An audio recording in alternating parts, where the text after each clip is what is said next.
एक ऐसा केमिकल जो यूरोप के मैक्सिमम कंट्रीज में कंप्लीटली बैन है और स्पेशली इटली में कंप्लीटली बैन है, वो अभी इंडिया में बन रहा है। इटली में एक सिटी है बेगेंजा नाम की सिटी, जहां पर एक फैक्ट्री थी मिटेनी नाम से। जब वो फैक्ट्री एक्टिवेट थी तो उस फैक्ट्री के आसपास के कुछ लोगों में और जो स्पेशली फैक्ट्री के वर्कर्स थे उनके अंदर कुछ रेयर डिसीजेज होने लगी और उनमें से कुछ लोग मारे भी जाने लगे। उसके बाद जब ये बहुत सीरियस इशू हुआ तो वहां पर उन लोगों के अंदर टेस्टिंग किया गया, तब पता लगा कि उनके अंदर से PFAS जो केमिकल होता है वो मिला है। ये जो PFAS जो केमिकल है ये एक फॉरएवर केमिकल है। फॉरएवर इसको इसलिए कहते हैं क्योंकि जब ये एक बार किसी बॉडी में बन जाता है तो फिर इसे खत्म नहीं किया जा सकता। और ये केमिकल स्पेशली जो नॉन स्टिक बर्तन होते हैं उनमें और जो वाटरप्रूफ क्लॉथ्स होते हैं उनके अंदर पाया जाता है। अब यहाँ पर प्रॉब्लम ये आती है कि जब वो फैक्ट्री इस केमिकल को बना रही थी तो ये लोगों के अंदर कैसे गया। जब वहां पर गवर्नमेंट ने सर्च किया तो पता लगा कि जो फैक्ट्री इस केमिकल को बना रही थी उसने ये जो केमिकल था वो ओपनली ही डिस्चार्ज कर दिया था, जिससे कि ये वहां के ग्राउंड वाटर में जाकर मिल गया। और जब उन लोगों ने उस पानी को पिया तो उन सभी के अंदर PFAS मिला। इटली का जो नेशनल हेल्थ इंस्टीट्यूट है उसने बताया कि ये पर बॉडी में 8 नैनोग्राम पर मिलीलीटर होना चाहिए। जानकर ये शॉक हो जाओगे कि जब इन लोगों की टेस्टिंग करी गई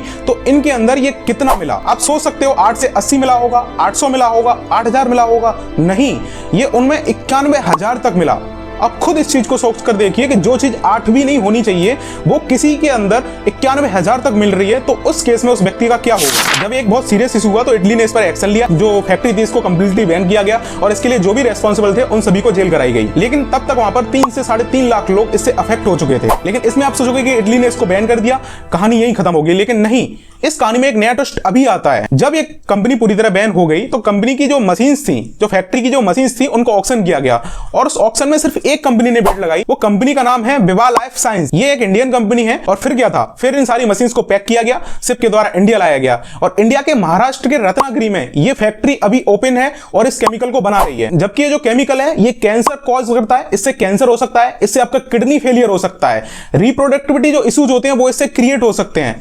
इन सब के बावजूद ये फैक्ट्री अभी इंडिया के महाराष्ट्र के रत्नागिरी में एक्टिव है और जो वहां के लोग हैं वो ऑलरेडी इसके लिए कंप्लेंट कर चुके हैं कि ये लोग इस केमिकल को ओपनली डिस्चार्ज कर रहे हैं। इन सबसे ज्यादा शॉकिंग चीज तो एक ये है कि इंडिया में कोई ऐसा लॉ ही नहीं है जो इस PFAS केमिकल को रेगुलेट कर सके। ऑलरेडी FSSAI ने इस पर एक बार डिस्कशन किया, लेकिन उन्होंने इसको ओपनली डिस्कशन के लिए छोड़ दिया। उन्होंने अभी तक इस पर कोई एक ऐसा लॉ नहीं बनाया है जो कि इसे इंडिया में रेगुलेट कर सके। यहां पर सोचने वाली बात यह है कि जो चीज यूरोप के मैक्सिमम कंट्रीज में बैन है, यूरोप और इटली में स्पेशली पूरी तरह बैन है, वो इंडिया में अभी तक क्यों चल रही है। और FSSAI और इंडियन गवर्नमेंट ने अभी तक इस पर एक भी ऐसा स्ट्रिक्ट लॉ क्यों नहीं बनाया, क्योंकि इंडिया में आपकी कोई जान की कीमत है ही नहीं। अगर आप कल को मर भी जाओगे तो आपको 5 या 10 लाख रुपए लेकर शांत कर दिया जाएगा।